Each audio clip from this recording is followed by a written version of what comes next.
Hello, gandang araw mga madiscarding mommy. Duty po muna kami ng aking asawa. Yan po, bali nagmamarinate po yung aking asawa. Malinis po yung kanyang kamay ha. Talagang mas maganda po kasi pag naghahawak po kami ng manok, talagang di po kami talaga gumagamit ng gloves. Huwag kayong mag-alala po, malapit lang yung gripo.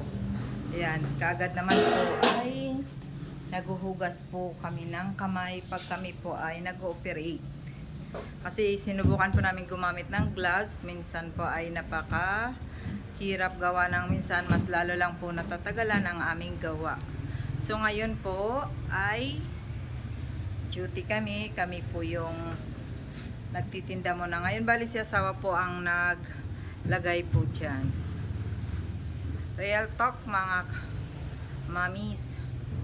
Kasi kami po ay nawala ng isang tauhan, ngunit hindi po yun naging hadlang para hindi po kami mag-operate ng aming pwesto. Kasi po hindi talaga natin na ngayon hawak ang isip ng ating mga tauhan, at saka ang mga tauhan po ngayon talagang napaka-demanding na po. Minsan sila na po yung nasusunod, hindi pala minsan. Mas madalas po sila yung nasusunod, lalo na po pagdating sa duty.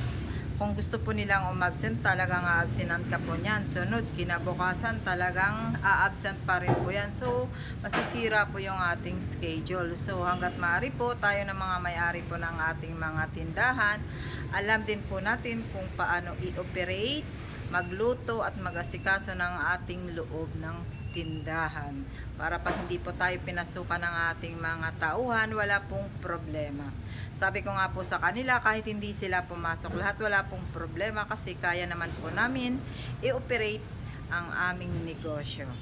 Yan po, waiting lang po kami na maluto para ma-display na po namin dito sa kabilang displayhan namin, at magpanibagong lagay ulit kami kasi po nauubusan po minsan yung aming customer. Yan po yung aming pwesto.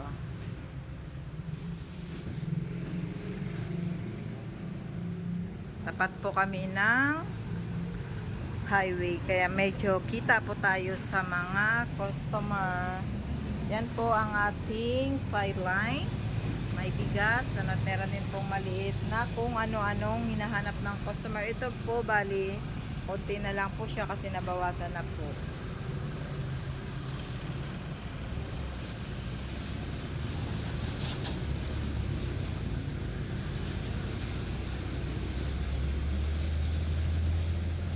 Bali wala po kami ngayon tauhan kasi talagang hindi ko na po siya pinapasok kasi ilang beses na po kasi siyang umabsent. Binalaan ko na siya na isa sa ayaw na ayaw namin dito sa aming hanap buhay ay yung pala absent.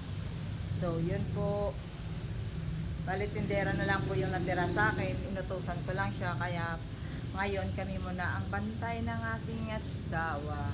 So, yun lamang po muna mga madiscarding mommy. Good day and God bless us all. Bye. Love you all.